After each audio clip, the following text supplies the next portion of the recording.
I can guarantee you that the same way you are feeling attacked, I can guarantee you my Sikh brothers are feeling the same thing.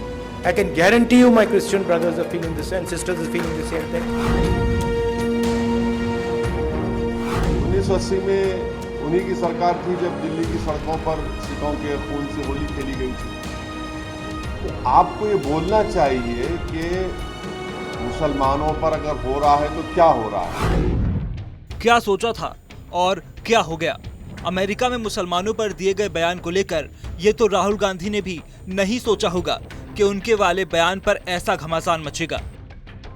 दरअसल America की 6 दिन वाली यात्रा के दौरान एक सवाल के जवाब में राहुल गांधी ने कहा कि देश में मुसलमानों का हाल 1980 वाले दलितों सरीखा है।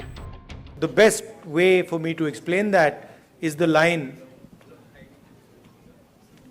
नफरत के बाजार में मोहब्बत की दुकान. That is the best way I can say it, which is that it is felt most strongly by the Muslim community, okay, because it is done most directly to them.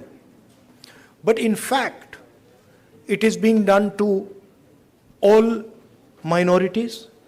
I can guarantee you that the same way you are feeling attacked, I can guarantee you my Sikh brothers are feeling the same thing. I can guarantee you my Christian brothers are feeling the same, sisters are feeling the same thing. Rahul Gandhi के मुताबिक भारत में जहां मुसलमान सुरक्षित नहीं है, वहीं दलित, ईसाई और आदिवासियों का हाल भी बेहाल है। वहीं अमेरिका में दिए गए राहुल गांधी के इस बयान पर भारत के सियासी गलियारों में विरोध की गूंज सुनाई दी गई। ओवैसी से लेकर कई धर्म गुरुओं ने कांग्रेस को ही कटघरे में खड़ा कर दिया। ओवैसी ने कहा कि गलत है ये बयान, वैसे भी मुस्लिमों पर जुल्म के लिए अपने गिरेबान में झांके कांग्रेस।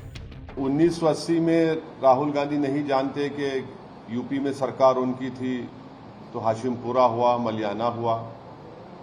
1980 में उन्हीं की पार्टी की सरकार थी तो दिल्ली का मैसेकर हुआ। यूपी में उन्हीं की सरकार थी तो मुरादाबाद की ईदगाह में 400 से ज्यादा मुसलमानों को पुलिस फायरिंग में मार दिया गया। 1980 में उन्हीं की सरकार थी जब दिल्ली की सड़कों पर सिखों के खून से होली खेली गई थी।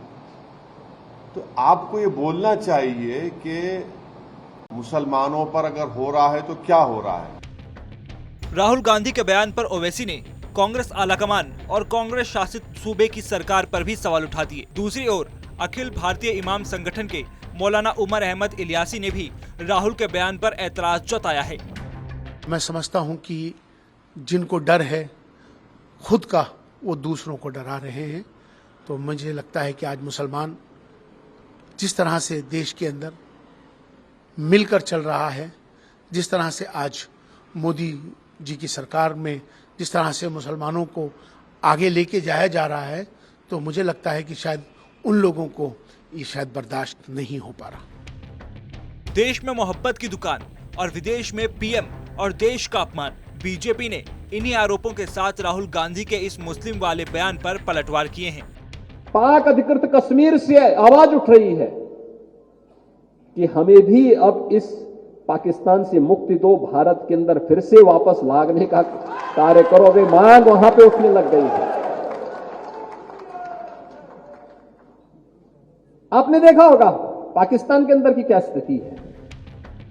बहरहाल बदहाल हालत में पाकिस्तान के लोग भारत के गुणगान गा रहे हैं। पाकिस्तान के एक पत्रकार ने तो अपने दादाजी को ही कोसते हुए अफसोस जताया। इसके बीच राहुल गांधी के इस बयान पर घमासान शुरू हो गया। ऐसे में सवाल यही है कि राहुल गांधी के बयान के मायने क्या।